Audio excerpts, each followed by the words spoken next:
Uyani mudzimu mtsvene sadzanyi moyo wangu.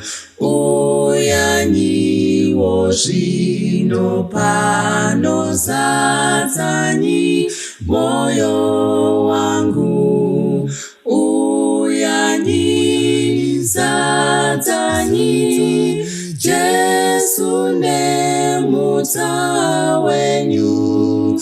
Uyaniwo zvino pano sadzanyi moyo wangu. Munokwanisa kuzadza moyo wese wangu, asi ndinokuda imwi kuzadza moyo wangu.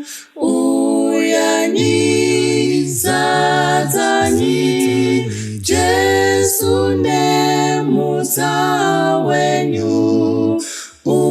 Uyaniwo zvino pano sadzanyi moyo wangu. Ndaneta handine simba ndinopfugama kwenyu.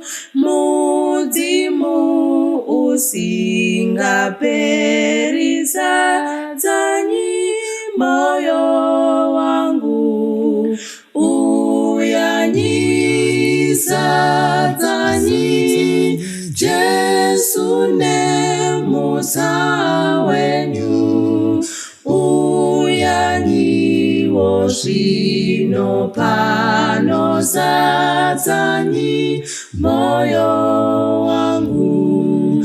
Uyani mundichenure nyara dzamoyo wangu. Zvino muri kuitawo kuzadza moyo wangu. Uyani sadzanyi Jesu nemutsa wenyu. Uyaniwo zvino pano sadzanyi moyo wangu.